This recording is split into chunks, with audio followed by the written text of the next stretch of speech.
GCAS પોર્ટલમાંથી ખાનગી યુનિવર્સિટીઓની બાદબાકી અને ટેકનિકલ ખામીઓ મુદ્દે એબીવીપી આક્રમક. ગુજરાત કોમન એડમિશન સર્વિસ પોર્ટલની વિસંગતતાઓ સામે અખિલ ભારતીય વિદ્યાર્થી પરિષદ દ્વારા પાટણમાં હેમચંદ્રાચાર્ય ઉત્તર ગુજરાત યુનિવર્સિટી ગેટ બહાર ઉગ્ર વિરોધ પ્રદર્શન અને ધરણા કરવામાં આવ્યા હતા. સંગઠને કલેક્ટર મારફતે મુખ્યમંત્રીને આવેદનપત્ર પાઠવી પોર્ટલની ખામીઓ સુધારવા અને રજીસ્ટ્રેશન ફીમાં ઘટાડો કરવા માંગ કરી છે. જો આગામી દિવસોમાં વિદ્યાર્થી હિતમાં નિર્ણય નહીં લેવાય તો રાજ્યવ્યાપી આંદોલનની ચીમકી પણ ઉચ્ચારવામાં આવી છે.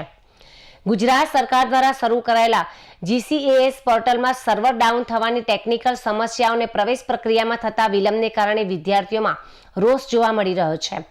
રજીસ્ટ્રેશન માટે વસૂલવામાં આવતી 300 રૂપિયાની ફી અને 33 જેટલા લાંબા રાઉન્ડ ચાલવા છતાં અનેક વિદ્યાર્થીઓ પ્રવેશથી વંચિત રહ્યા છે.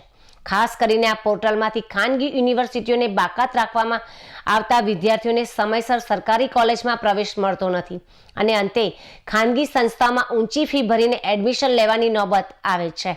આ સ્થિતિને કારણે રાજ્ય સરકારી વિશ્વવિદ્યાલયો અને સંલગ્ન કોલેજોની હાલત કથળી રહી છે. એબીવીપી પાટણ વિભાગ સંયોજક રાહુલ દેસાઈએ જણાવ્યું હતું કે પોર્ટલ પર 4.5 લાખ વિદ્યાર્થીઓ રજીસ્ટ્રેશન કરાવ્યું હોવા છતાં 1 લાખ જેટલા વિદ્યાર્થીઓ હજુ પણ પ્રવેશથી વંચિત છે.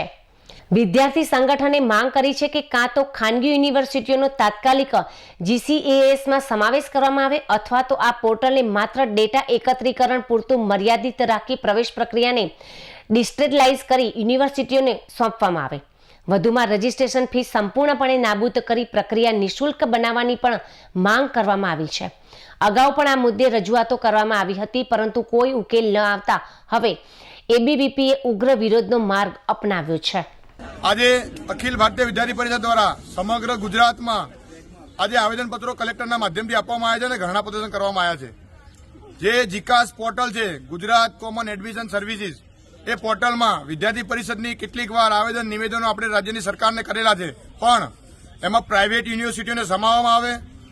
જો પ્રાઇવેટ યુનિવર્સિટીને સમાવવામાં ના આવે તો આ માત્ર એક ડેટા એકત્રીકરણનું પોર્ટલ છે તો એને બંધ કરવામાં આવે અને ડિસેન્ટ્રલાઇઝ કરી યુનિવર્સિટીઓમાં જ પોતાને એડમિશન કરવાની છૂટ આપવામાં આવે. સાથે સાથે આ GCAS પોર્ટલમાં 300 રૂપિયા જેટલી રજીસ્ટ્રેશન જેટલી ફી છે એ ફીમાં ઘટાડો કરવામાં આવે અથવા નિઃશુલ્ક કરવામાં આવે. સાથે સાથે 33 રાઉન્ડો પાડવા છતાં પણ 4.5 લાખ જેટલા વિદ્યાર્થીઓ રજીસ્ટ્રેશન કરાવે છે, જેમાં 3.5 લાખ વિદ્યાર્થીઓને એડમિશન મળે છે. 1 લાખ વિદ્યાર્થીઓ પ્રવેશથી વંચિત રહી જાય છે. તો આ GCAS પોર્ટલ એ માત્ર એક પોર્ટલ થઈ રહ્યું છે, તો આ પોર્ટલને ત્વરિત ધોરણે બંધ કરવામાં આવે અથવા પ્રાઇવેટ યુનિવર્સિટીને સમાવવામાં આવે.